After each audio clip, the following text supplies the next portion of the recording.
Wandern lieb ich für mein Leben, lebe eben wie ich kann. Wollt ich mir doch Mühe geben, passt es mir doch gar nicht an.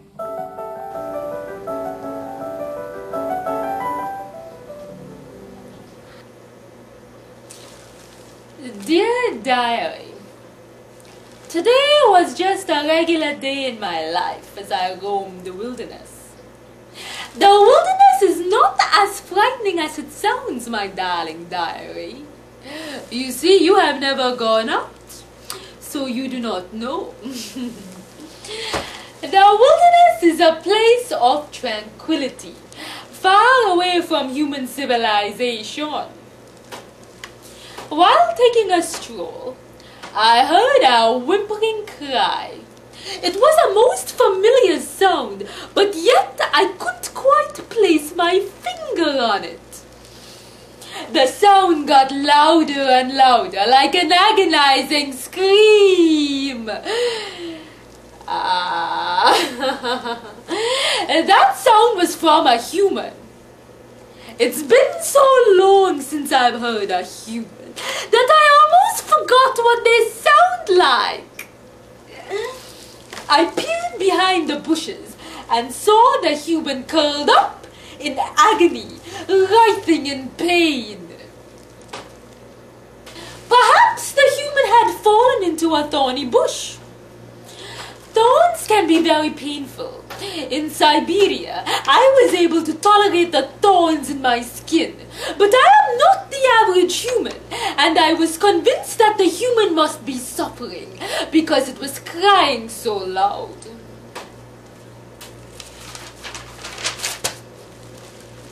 Hello, human. What is the matter with you, I asked. The human briefly looked up at me and then started to twist and turn in even more agony. I looked closer at the skin of this human. How odd. There were no wounds of the flesh. I concluded that no thorns had punctured the human. Then I noticed a branch of berries hanging above it. Perhaps the human had eaten some sort of poisonous berry and was suffering from a tummy ache. I plucked a few berries and bit into it.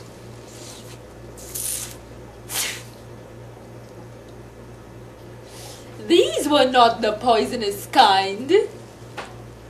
The human then got up and started to walk in circles. Then it dawned on me.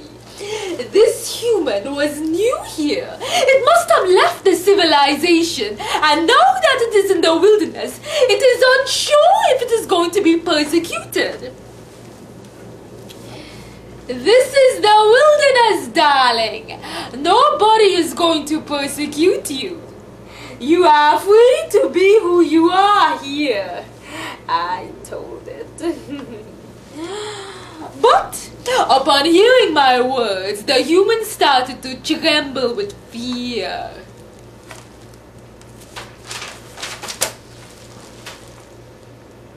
Then it frantically pointed in the direction of the human civilization.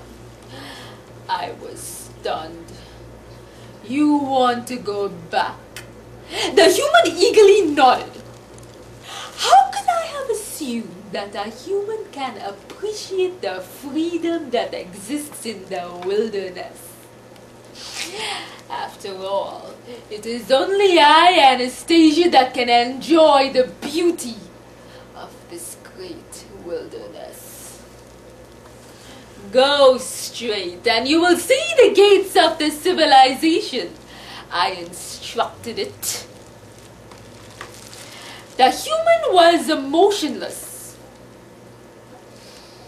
Go. You long to belong, don't you? So go, I shouted. The human refused to thread through the wilderness. It desperately needed someone to lead the way. Without a leader, it was confused. Pathetic. The human then started its cries of agony again. The cries were irritating, and it wasn't just me that was annoyed. The birds and other smaller animals were disturbed by this whining human. I had no choice but to lead the way, for I did not want this human's cries to mar the peacefulness of the beautiful wilderness. The human walked behind me like an obedient sheep. After walking a few hours, we finally approached the gates of this great civilization. This human must have accidentally wandered out of these gates. At this point, the human was overjoyed at the sight of seeing its civilization. Then it pushed me violently and ran desperately towards the gates. Yes, keep running, you filthy human, I shouted. Human beings can be such selfish beings, my darling diary.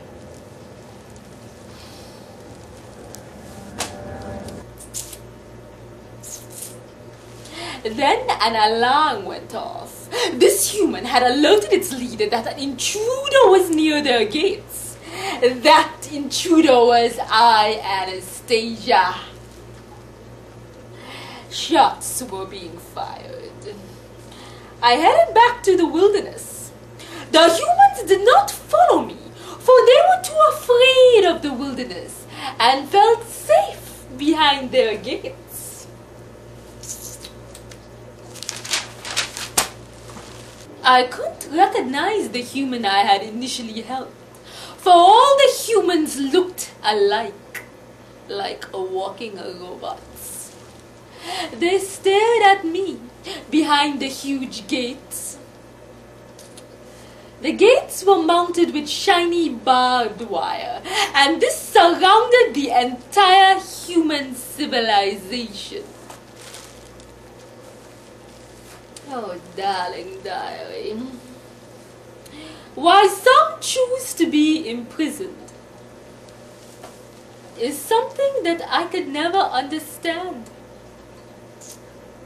But just as I am questioning these humans, they too must be baffled as to why I, Anastasia, have chosen to live free.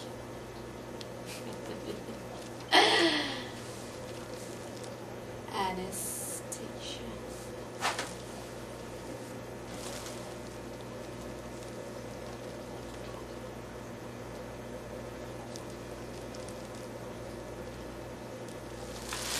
Mag dir Gott ein Mann bescheren, wohl mit 1000 Hochversehn. Wenn wir zwei zusammen wären, möcht mein Sieg